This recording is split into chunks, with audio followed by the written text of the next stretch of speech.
حوالہ تفسیر احسن البیان، سورہ النساء، آیت نمبر 7۔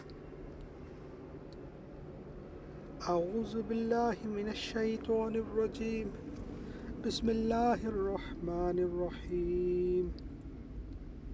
للرجال نصیب مما ترک الوالدان والاقربون وللنساء نصیب مما ترک الوالدان والاقربون مما قل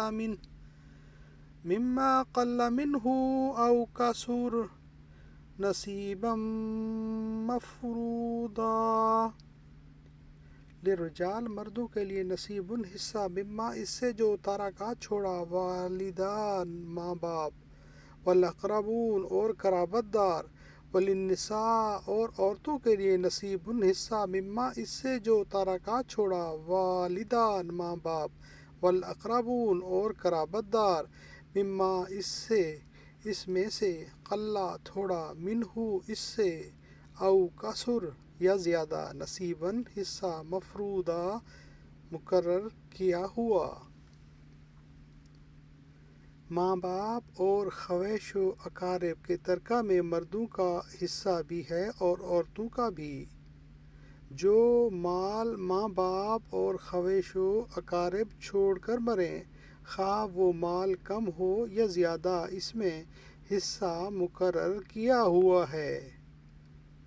اسلام سے قبل ایک یہ ظلم بھی روا رکھا جاتا تھا کہ عورتوں اور چھوٹے بچوں کو وراثت سے حصہ نہیں دیا جاتا تھا، اور صرف بڑے لڑکے جو لڑنے کے قابل ہوتے سارے مال کے وارث قرار پاتے۔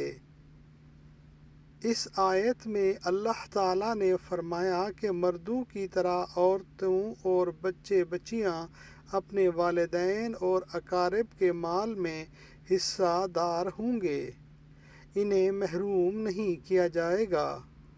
تاہم یہ الگ بات ہے کہ لڑکی کا حصہ لڑکے کے حصے سے نصف ہے۔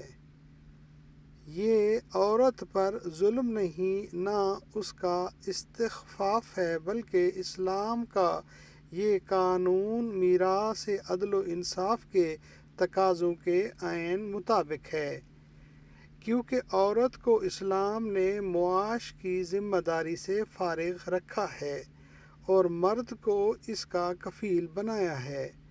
علاوہ ازیں عورت کے پاس مہر کی صورت میں مال آتا ہے جو ایک مرد ہی اسے ادا کرتا ہے۔ اس لحاظ سے عورت کے مقابلے میں مرد پر کئی گنا زیادہ مالی ذمہ داریاں ہیں۔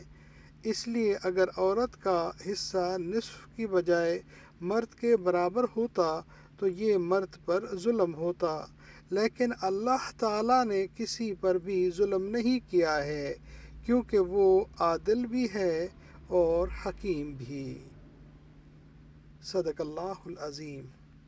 اللہم صلی وسلم علی نبینا محمد و آل محمد۔